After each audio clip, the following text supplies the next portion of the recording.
and welcome to another episode of Don't Shit on the Bus. I'm your host, Adam Elmukais, tuning in all the way from Los Angeles, California for episode number 93 with my new and good friend, Joshua Roberts of Magnolia Park. Now, Magnolia Park is a band that they're rather young. They've only been a band for a few years, started a bit before COVID, and Josh was an important player in making that happen. What was interesting to me about this interview and being able to talk to Josh is what it takes to be a new artist in the current way the music industry operates. Because 2022 and 2023 very soon is much different than even 2020, 2018, and 2010, where a lot of the artists I am familiar with and friends with got their start, in the mid 2000s, late 2000s. So it was nice to talk to somebody who's in a much newer band. In addition to that, Josh kind of does a lot himself. He's a photographer, he's a videographer, he's a frontman, he works on the band's brand. He's very involved in Magnolia Park, as well as the rest of the band. They all kind of have their part and do their thing. And it was very interesting to me hearing about what that dynamic was like, because it wasn't always like that. It used to be like, you're the singer, you're the guitarist, and the manager and the label will do everything else. Now it's much more involved for some artists, and I like that. It's cool. In addition to that, they talked about, how involved they are with TikTok, their social media, how they acquired their management and their label so early on in their career. And it was just nice to meet Josh. He told me that he actually used to do the raw editing challenge, which if you've been with me before the podcast, that was kind of the early iteration of me talking to guests. We used to have, a photographer I was friends with release a raw image, and then people would come on and edit it. And then we'd go over it with them on Twitch like a week later. And Joshua said he would partake in that. And I was like, oh, cool. Well, it's nice to meet you, man. So thank you so much to Joshua for joining me on the podcast this week. And a big thank you to all the patrons who support the podcast every week. I could not do this without you. I appreciate you. And with that being said, I will see you next week on Don't Shit on the Bus.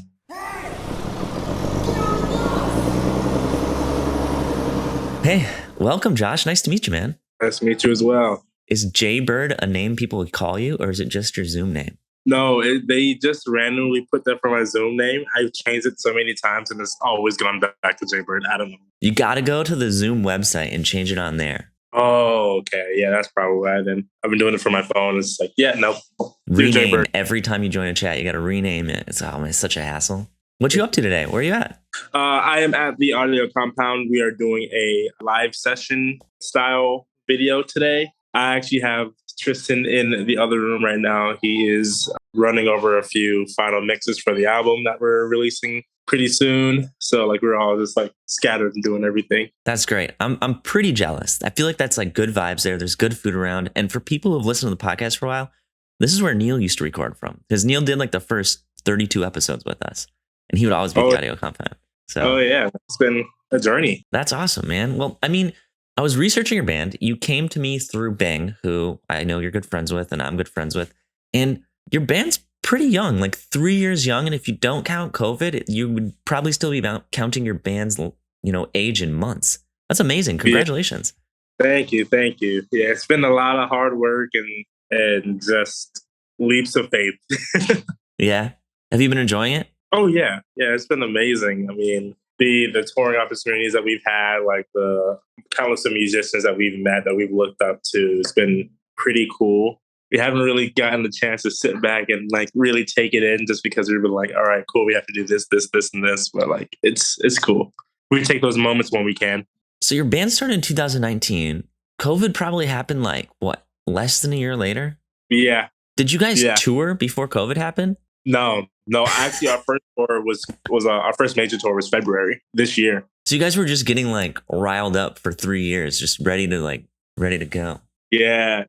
Just wanted to make sure that the music was right and that we had people following us. So whenever we do go out, people come to the shows and actually enjoy themselves at shows and stuff like that. So we were really planning really hard during COVID. That's such an unusual setup. I know COVID kind of did that to everybody, but it's just I'm just picturing when a car is getting started in a race and their wheels are just going literally revving, and then they let them go and it's just all right, just off. Yeah. I feel that's what your career has probably been. Have you been touring constantly since February? Oh, yeah. Yeah, I think the longest home since February, I think it's like a little bit over a month, not even. Yeah, we toured with Mayday from February to April. And then we took a little month off, and then we went to Slam Dunk Fest, did a few shows out there in London and all over England. Came back for, I think, like 2 weeks or so. And then we did Sad Summer Fest, half of Sad Summer Fest, left that, and did Simple Plan, Sum 41 tour. And now we're home for about a month, and then we leave on the road with A Day to Remember. Just Some Shows Part 2. That's cool. Okay. I mean, what has been like, have you toured in a band before? No. This is like actually like all of our first times like truly touring. Oh, how was it? How was it going? Like, you got to have some funny stories about just learning lessons. I mean, everybody's on the road on the first time. Were you in a van? Is that the vibe? Yeah. What was that like? Oh man, it was crazy at first. We were just like, oh, we're literally out of Florida. We're driving. We have to make the schedule by this time. Like, so it was very like, all right, cool, road trip mentality. But at the same time, we had to be at a certain place at a certain time. I think there was only one time where we mistakenly unloaded our gear before real friends, and they were like, "Hey, don't do that." They were really nice and direct with you. That's a good thing rather than just letting you suffer. Yeah. I mean, they were nice about it. They just let us know that, hey, like normally on tours, like the opening band doesn't like really do that stuff before the other bands. We're like, oh yeah, we didn't know. Yeah, that was a good lesson to learn. I like that when bands kind of take other bands under their wings and, you know, help teach them things. Did anybody else? I mean, you started on the Mayday tour, then you did Slam Dunk, then Sad Summer, then Simple Plan. Like, was Simple Plan like a bigger tour than the other ones, or was Sad Summer kind of the biggest one? Honestly, Simple Plan and Sad Summer were kind of equal. Okay, that's fair. And it was just a lot of, for Sad Summer, a lot of outdoor shows. So a lot more people, a lot more staff. But for Simple Plan, it was kind of more laid back, and everyone was just like there to have fun, have a good time. And I love that tour. That tour was awesome. Was it kind of cool? Like, I mean, I'm assuming you're a fan of these bands because we talked a little bit before this, and we kind of come from the same world. So now, you know, in the past, if you would have met these bands, you would have been kind of, in a way, looking up to them, right? You'd be meeting them as a fan. They'd see you as that. But now you're kind of sitting across the table. You know, you hop on tour with Simple Plan or Mayday Parade. Was that kind of weird for them just being like, hey, what's up, man? It was super weird because, like, I looked up to Derek so much. Like, even when I first started like listening to pop punk music, like Mayday Parade was one of the first bands I listened to. Oh, so good. Like that, I think they were actually like one of the first concerts I've been to as well. So the fact of like I go and see them live, I go and meet them, whatever like that. I met Derek literally walking down the street in downtown Orlando one day. Just ran literally like 2 weeks later, we get the offer to go on tour with them. I was like, well, this is crazy. I even told Derek, I was like, yo, like, you don't understand. Like, I listen to your music so much, and I look up to you like so much. And like, it's been an amazing journey to kind of get to know the artist that you look up to so much. Yeah, that's good. And I feel like all the bands, like of course this happens in some worlds, but I feel like all the bands you've had a chance to meet are good people to meet. Like, they're all good people, good musicians. And it's like, it doesn't follow that rule of like, never meet your idols kind of thing. Yeah. Weird. Like, yeah, all the artists that we met have all been super nice and like super helpful to us and stuff like that. So it's been pretty cool. That's amazing. I love to hear it. Good people. All right. So Freddie and Tristan started the band, and it says like shortly after they found you. But what does that mean? Did they like, how does one find you? Were you friends with them? Did they just, they obviously didn't type it into Google. Yes. So what, so that story is kind of weird. So I was in a band before this one. And what band?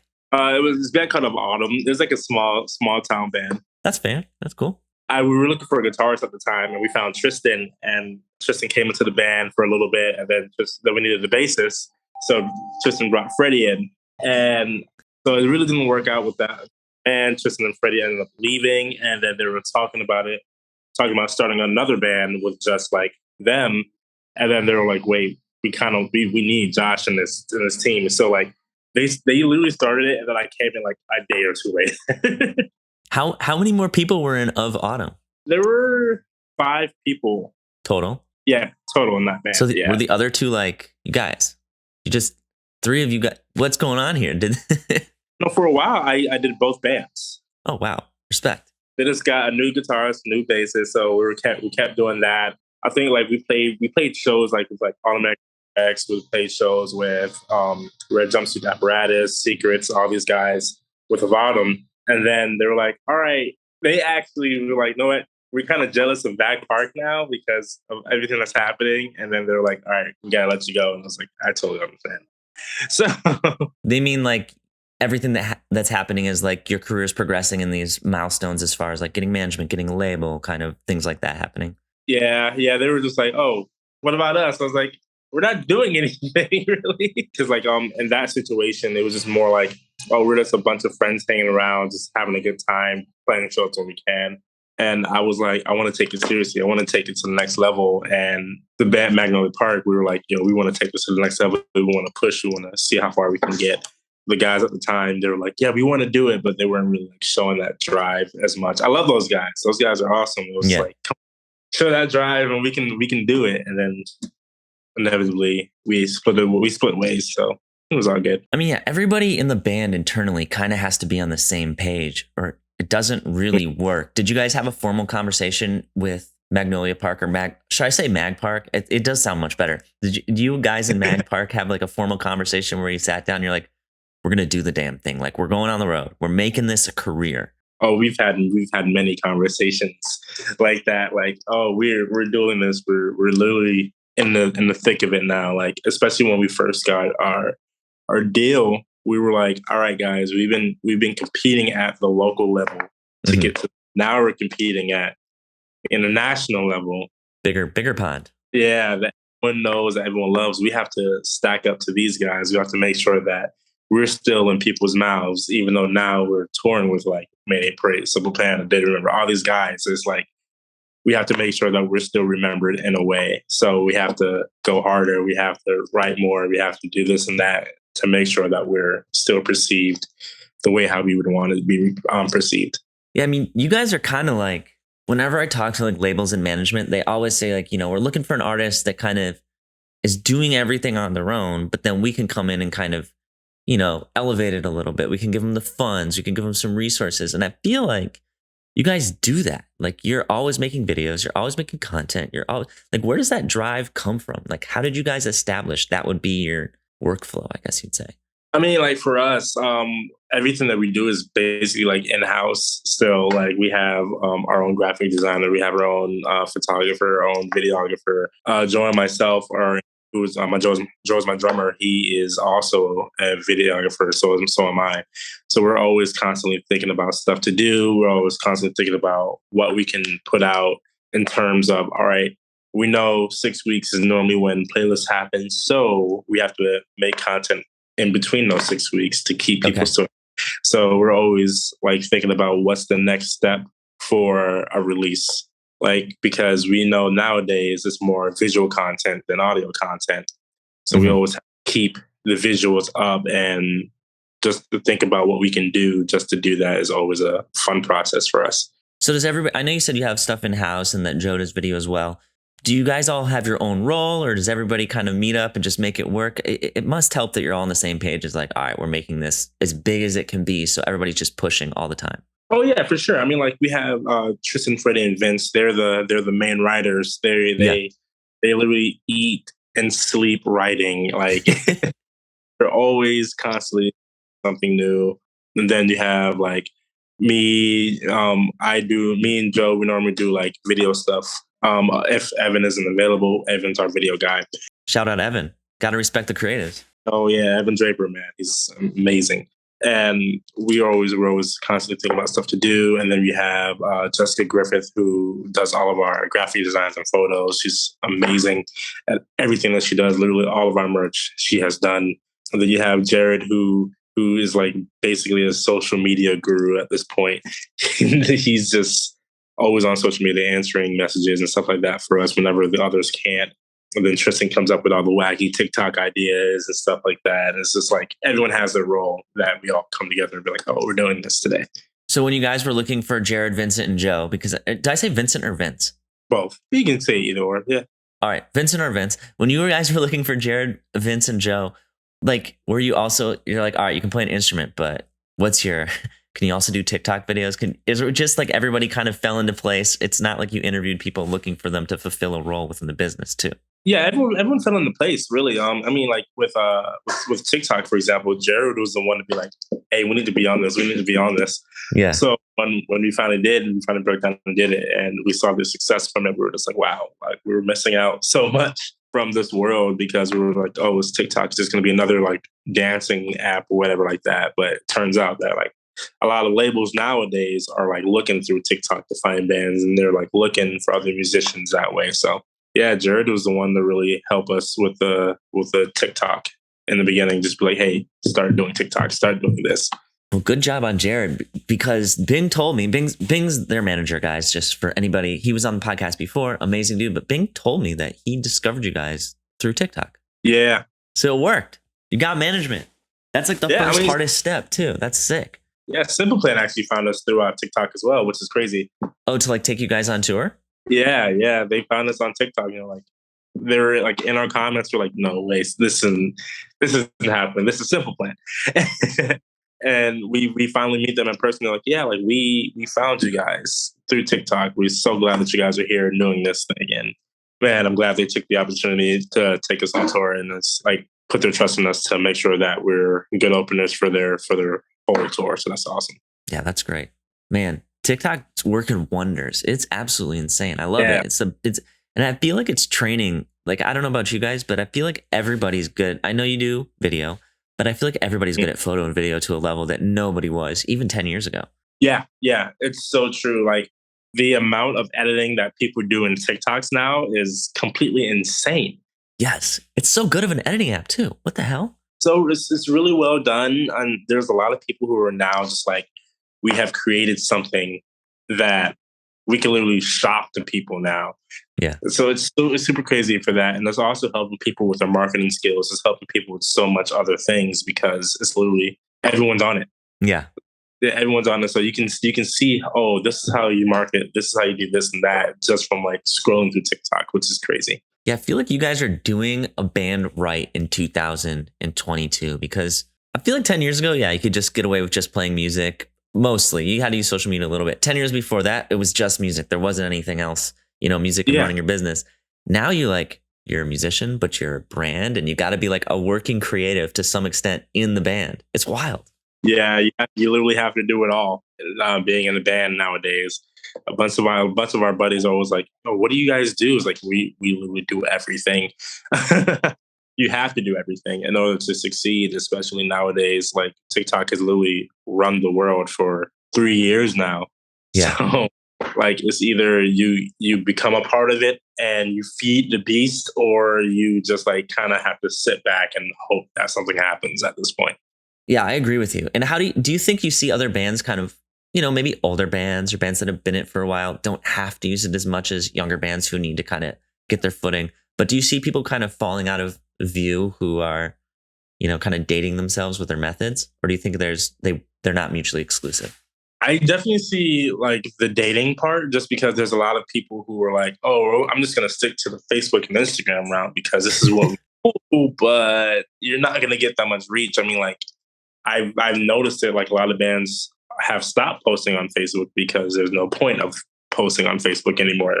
Like it's either Instagram or it's TikTok. So to the fact that like a lot of people are still using Facebook, and it's like, all right, guys, time to get a new method really fast, or you're literally going to die out. And it's sad to say that because Facebook used to be a really good app, especially for bands, for businesses and stuff like that. But I don't see it really revitalizing or re-innovating anything that's happening nowadays.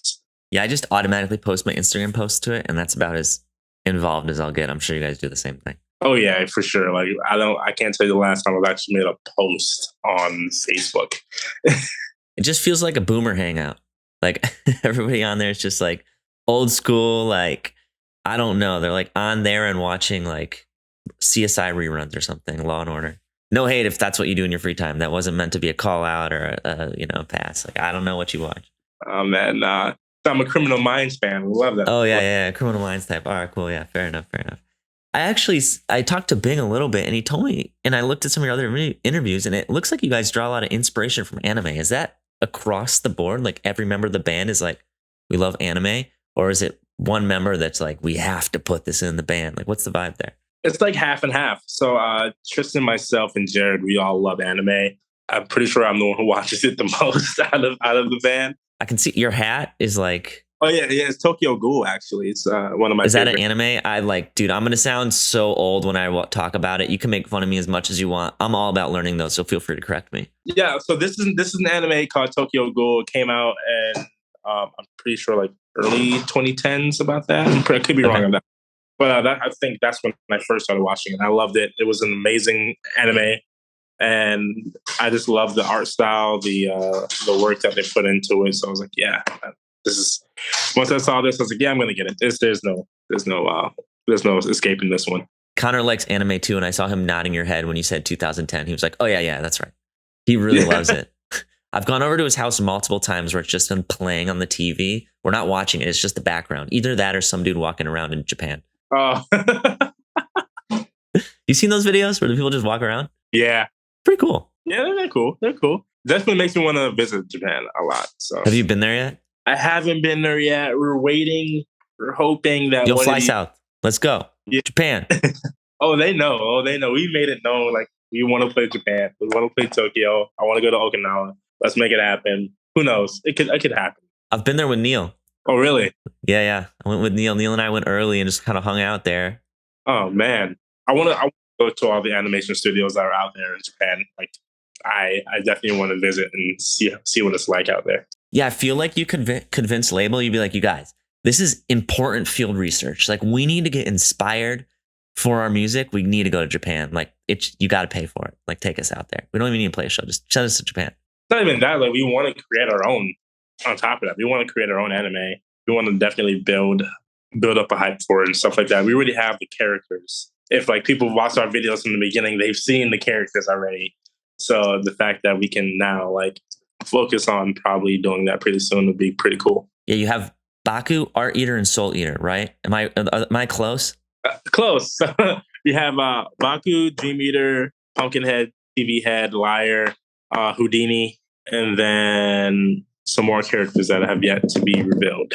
Okay, cool. No spoilers here. I know on the interview I read, it says that you guys draw inspiration from studio, and I might say this wrong. It's Ghibli. Is that right? Or Ghibli? Yes, Studio Ghibli. Ghibli. And I feel like that's like the most popular anime with the exception of maybe like Gundam or Dragon Ball Z from like mid 2000s.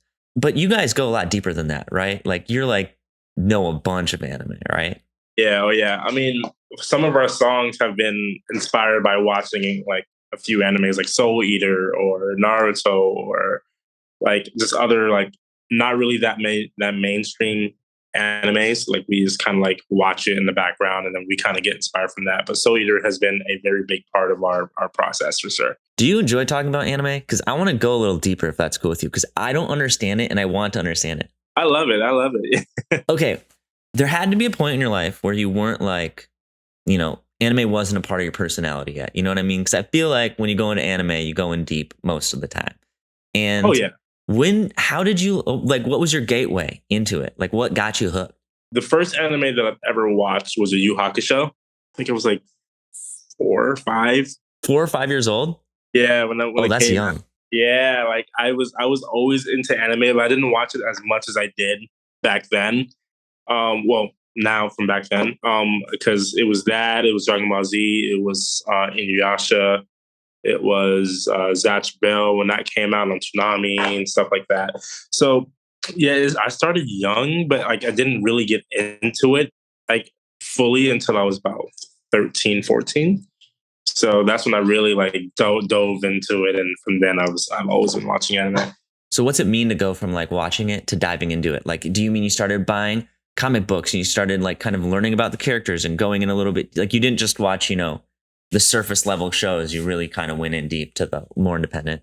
Yeah, I went in really deep. Like when I started watching anime, like fully watching it, I went to like bookstores, I saw mangas and stuff like that. It was like watching reading mangas and stuff like that, just finding different things from other friends. They're like, oh yeah, you should watch this show, you should watch this show. Just the group that I was in definitely helped me dive into it. Dude, when I go to bookstores, it's manga, right? Not manga, manga. Yeah. You can say either or, but like most people say manga.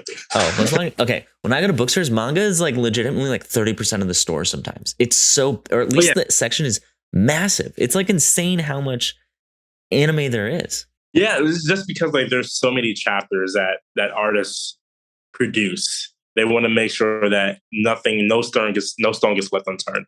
So they're always like, all right, let's do this. So it's pretty cool to see like an animation from like, and well, not animation, just like the actual drawing style. Sometimes would change from like book one to like the final book. You would see those subtle differences, and you see the artists getting better at what they're doing through each chapter. And that's one thing I love. I think it's the same thing with music. It's like you go to your first song and then you go years down the line, you hear that progression, you hear that polished version of what you used to do back in the day. Yeah. And like that's why I love anime so much, because it correlates so well to music. Yeah, it's quite exposing to, you know, you're like fully committing and you think you're doing your best work, and you are doing your best work, you know, in your earlier days. And then you get better and better. And you're like, oh, probably like, I can't even believe I did that. Like, look where I'm at now. Yeah.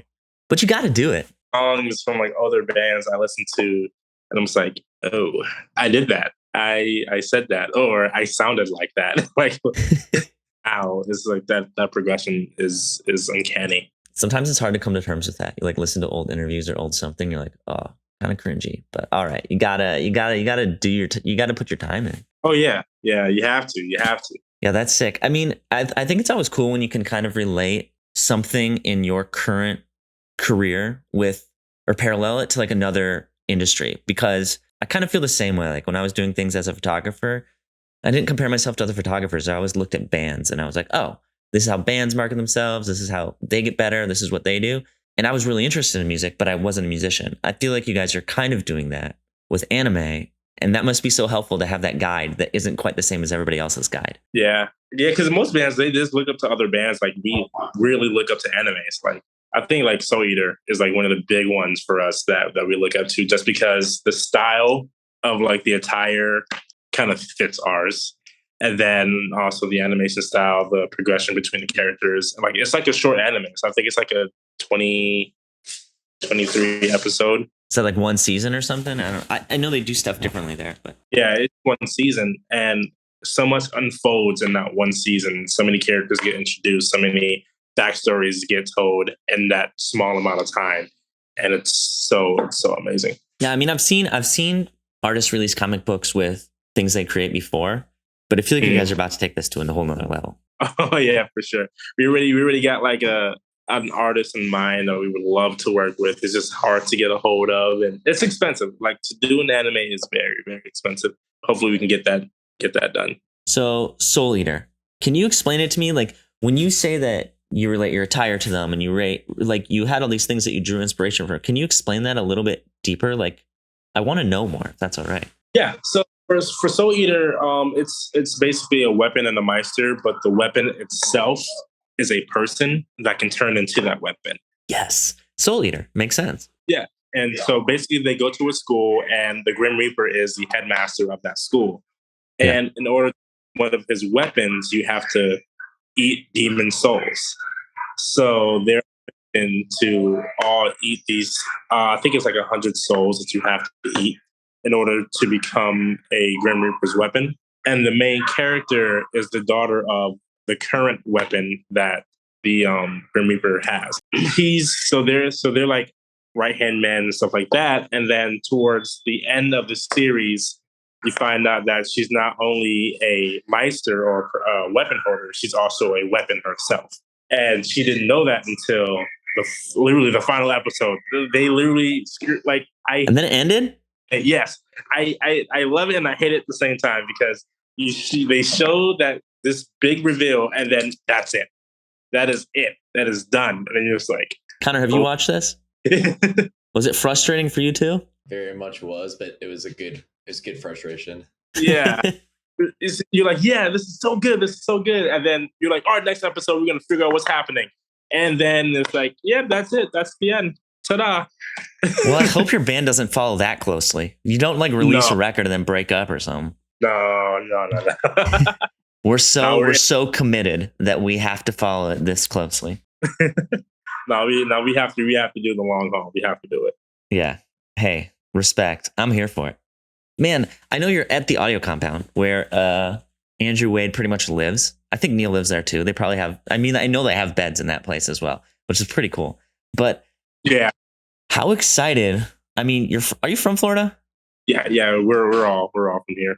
All right, you're from Florida. You definitely know who A Day to Remember is. How excited were you to work with, be with Flysouth, work with Andrew Wade, make your record? Like, that's got to be like fucking wild.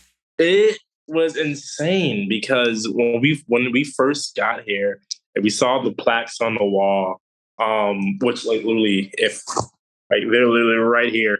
Oh yeah, sweet brag, Neil. And all through the main hallways and stuff like that, I was like, wow, man, I used to cover A Day to Remember a lot. Yeah. I literally just grab my guitar and cover a lot of A Day to Remember songs. And now I'm here. And I'm pretty sure, I think the second time we got here, A Day to Remember was here. They're recording one of their albums. And I was just like, that's A Day to Remember.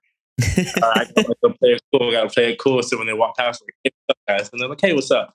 And then our old bassist at the time he just lost his shit. He was freaking out. Like, we were so close, my guy. So close. Play it cool, dude. Yeah. Dude, do you ever go over like conversations in your head before you meet people that you know you're going to meet? Do you ever like walk yourself through what you're going to say or anything? Oh yeah, sometimes for sure. Like if I know that like they've put like so much of an impact in my life, I'm like, all right, I can't screw this up. I can't say the wrong thing. So yeah, I'm always replaying certain things in my head. Yeah.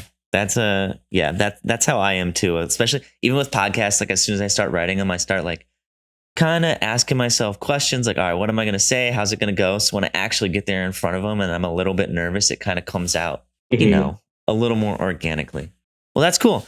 Your first record that you wrote, it said you wrote it in a week while watching anime in LA, I think. Is that correct? Yeah. Is that all? Okay, let me see if I can get these names right. Is that all Tristan and Jared? They're the writers? It was Tristan, Freddie, and Vince. They're like the main instrumental writers and stuff like that. Okay. And then we all kind of come together whenever it comes to lyrics and like polish it up and stuff like that. So it really is a full band collaboration, even though some people kind of like, I know every band's different. Like some bands, like this person writes everything. They're just doing the thing. But you guys work together fully to make the record happen. Oh yeah, for sure. I mean, like Tristan and Vince and Freddie, like they knock things out really fast. So whenever they introduce a song to us and stuff like that, we hear the words, hear the lyrics. If we like the song enough, we're like, all right, cool. We're gonna use this song, but we're gonna change some of the lyrics up. We're gonna make sure that it kind of runs smoother and stuff like that. That's normally when I come in to play with just like different melodies and stuff like that to kind of make sure that the song flows a little bit smoother. I think the cool thing about your band and about people these days that are making music is that if you're not personally invested in it, there's a level that you are, whether it be with the brand aspect, the merch, the sound, how the hell do you wake up every day and give it that much effort? I would never be able to do it. Man, like honestly, it's always a constant thought in all of our head of like what we can do to improve ourselves, but like the band itself to the next level. That's just like a constant thought in our heads. So it's always going. You got to be obsessed because like you said, like once the momentum starts coming, what you've been going through almost for, well, I would say like you started touring in February. So, I mean, you're going on a little over a half year. You just got to keep this momentum going now that you started touring, right? Yeah. Oh yeah, for sure. I mean, like we're still writing on tour. We're still like writing when we get home. Like it's just a constant cycle of just like, all right, we have to keep writing, have to keep songs in the vault. We have to keep content up. So it's like, we really treat it like it's not only a business, but it is our life. So we want to make sure that we bask in as much fruits from our label as we possibly can. Fair. I feel like I've kind of said this is kind of the theme of the podcast. I didn't know it going into it, but I feel like it going through it now. It's like this is really what it takes to be in a band in 2022. I mean, it used to be like you make a record, you tour the record, it comes out. Now it's just like constant, like put out content, put out songs. Are you guys more of that mindset? Is it just a constant push? There's not really like a record cycle break or anything like that. How does is that kind of how it is today? I mean, yeah, like for us, I believe that we don't believe in breaks. Yeah. Like we're just like, all right, we have a job in front of us. We want to make sure that this job is done to completion and to everyone's satisfaction. So whenever the fans hear it or other bands hear it, they're like, wow, this is good. Like I can listen to this again and again. So we want to make sure that we always have that repeat factor and stuff like that for us. Yeah, I think it's better when I like the constant, like, give me a single here, give me a song, a video here. It's just a little bit more fun. And it's not as like, you know, you don't get a full record and then have to listen to it for 2 years anymore. It's like you kind of do sometimes to an extent, but there's so much stuff that comes in between. It's just it's like a long timeline rather than like, you know, I don't know how to explain that. It's not as incremental. I mean, yeah, record cycles still like they still exist today, of course. Like they're still like, all right, cool, put a record out, store that record for a little bit. But for us, we're like, all right, that record's out. We love the record. We play the record on shows, but like we want to continue. We want to keep going. Sit on this one thing for so long. Especially like the way how we got up and we progressed as a band is like we're known for just putting out music, putting out content, and giving our fans more and more and more. So if we just like stop for a second, it's like the brand in a sense. And you probably have like younger bands looking up to you because you're pretty close and relatable to it. A lot of artists have been a band for like 5 or 6 years, then they get signed, then they're on management. Like you did it all in a pretty condensed amount of time. Do you have like, what have you been telling other bands to kind of, you know, maybe not, you know, what have you been telling them is the difference between like being in a local band to being like in a band where their goal is to get management, get a label, go on tour and make this like an actual viable career path? Honestly, we tell them, look, man, first of all, utilize TikTok because literally we are the prime example of it happening. Like that's just from, because we were just a small town band as well. And then we just hopped on TikTok, got notoriety. Like what we did was like, we didn't just do the normal like sound trends that are happening. We were just solely doing our own music and letting the world know about our own music. So whenever they go to us, they find us, they're like, oh, this is what we saw on TikTok. This is what we hear. And then we write stuff that are relatable to us. Like for example, our song 10 for 10, like talk about our cars broke down. I'm pretty sure like our cars literally broke down around that time of writing that song, which was so weird when it happened. So it was just like, yeah, this is a relatable topic. This is something that has happened to us. Like all of our songs are real life scenarios that happens. So just being real. Yeah, just be real, be yourself, utilize things that are popular now. We know down the line something's going to overtake TikTok. So we're going to have to be one of the first people to hop on the next trend and like get on that and keep our momentum going. But it's just the fact of staying true to ourselves. That's what matters first and foremost. And then from there, utilize what you do for yourself into your work. Yeah, and I feel like the vibe of that is like you're kind of this like growing entity organism that just really lives in the moment, draws what you're creating from within yourself. And all those things just make it so much easier to do your job. It's not even a job. It's like, just be myself, do my thing. What do I want to do? I don't know. What comes to my mind? What do I feel in my heart? Let's do that. What up, bro? What up? Who's here? I feel like I'm missing out on so much. I could see you looking and I'm like, I wish I was hanging. So another band has come in today, a band called 408. They are good buddies of ours. We have a few songs with them. Oh, cool. Here to do a bit of recording today. Damn. I feel like that. I like that place. It's so like whenever I go and visit a Day to Remember dudes, it's so nice to have the audio compound to just kind of go and hang out. It's relaxing. It's so fun. I love just coming in here sometimes and like seeing all the other bands that are in here and everyone's friendly. It's like you walk into here, you're a family. Like that's how it is. Is it kind of like an open door policy? I don't know what it's like. Like once if you're recording or working there, can you kind of just come and hang whenever? Sort of, kind of. Like I'm not trying to get anybody in trouble. Like I have like my own like personal friendships like Wade and Andy and stuff like that. So I'm like, hey, over. I might bring wings. I don't know yet. I'm gonna come over. Yeah. You know where it is. Yeah. When I was a kid, we'd just like roll over to our friends' places and nobody would lock their door in Wisconsin, and we just kind of go in and hang out. And then their parents would have to make us leave. Do you know that vibe? I don't know if it's like that in Florida. Oh, definitely not. No. We have to lock our doors here. I think nowadays people lock their doors, but you know. I don't know. I don't know if we're similar age. I think I'm a little bit older than you. Are you in your mid-20s? Yeah, I'm 28. Yeah, I'm 28. Okay, cool. Yeah. I'm only 33, so not that much older. But yeah, it's probably just a Wisconsin thing. No, but like even back in the day, I mean, I had a few friends that were like, yeah, doors open. I'm like, but we live here. Why? You from Orlando? Yeah. We're I was basically raised there, yeah. Okay, cool. I like Florida. Good vibe. Yeah, a lot of rain. So once you get past the rain and the smoldering heat, it's pretty cool. Hell yeah. Thank you so much for coming on here, Josh, and talking about your band, talking about what it takes to kind of be a band in 2022, because I'm sure there's other people who want to do it, and there's a lot of viable paths. And I think you guys found one of the more popular ways to become noticed today, and one of the more effective and efficient ones that's not so much left up to chance, and hopefully gives people like a better shot if they just do the right thing. Yeah, honestly. I tell many, like, because I shoot music videos for a few bands that are here in Orlando. Oh, that's awesome.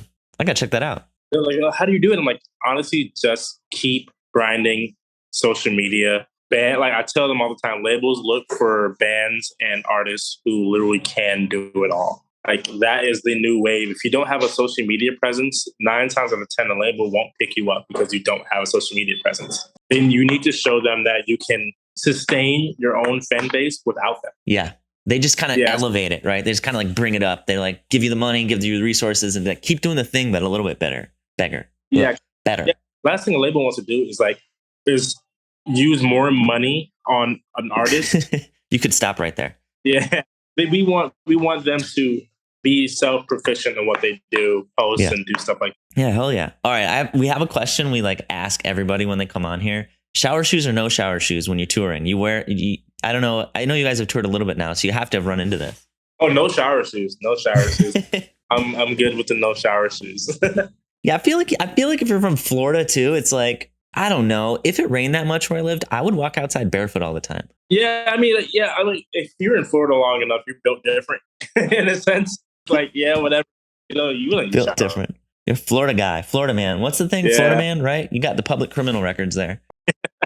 So crazy. Well, cool. I look forward to meeting you in real life, man. Thanks for being so kind and so generous with your information and everything. Oh man, anytime. Like, so I always love to just like spew out information for people, like, because one thing I've learned, especially as a photographer and as a videographer, the least helpful thing you can do is hold all your information in. Oh, I hate it, dude. It's so weird. It's such a bad look. Yeah, it's like they're like, oh yeah, where's this location? I can't tell you that. Why? Are you 50? That's usually why. Because they're old and jaded and like probably they're just like, I'm only successful if nobody else is. Yeah, dude. Like there's so many people who in the photo world who found out that I'm a musician. They're like, dude, like so dope. I'm like, yeah, dude. If you're in Orlando, if you have time, dude, just let me know. I'll get you in. You can shoot. Oh, that's awesome. Yeah, because I want people to shine. I want everyone to shine in their own craft and their own passions. So if I can help in any way, then I always will help. There's no ifs, ands, or buts about that one. I will always help no matter what. That's very generous of you, because photo passes are hard to get sometimes. We have a lot of listeners that are photographers, and that's probably a product of myself. Can they like hit you up if you're on tour and ask for a photo pass? Are you pretty generous with that? Or am I gonna give you a little bit of punishment here? Are you good? It just depends on the venue.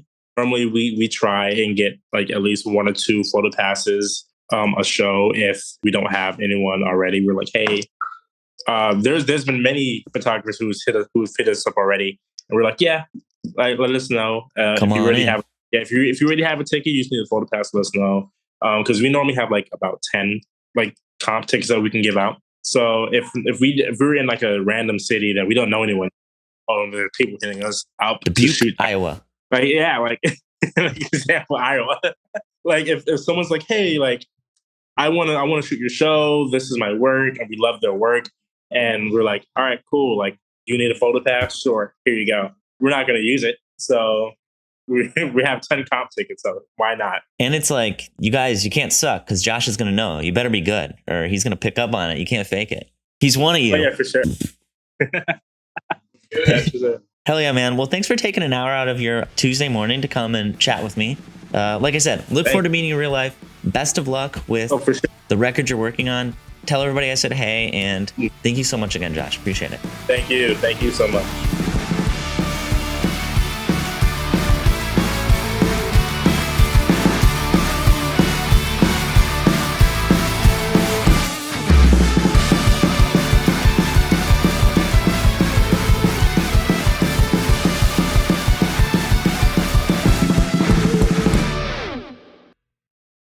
First of all, book proposal is done. If you're a patron and you're in the Discord, I posted in there. Feel free to check it out. Give it a read. I'm still working on, I sent it to some few friends, just making some finishing touches, but the file will automatically update. So you can check it out. Obviously, it's not for public, but if you want to go check it out, go for it. Additionally, I wanted to let you know, as far as guests go for the podcast, I'm always looking for help. Sometimes people will hit me up and they'll say, hey, you should have this person on. Hey, you should have this person on. And, I know about a lot of people. There's a lot of people I do want to have on. However, the hard part isn't knowing about them. The hard part is being connected to them.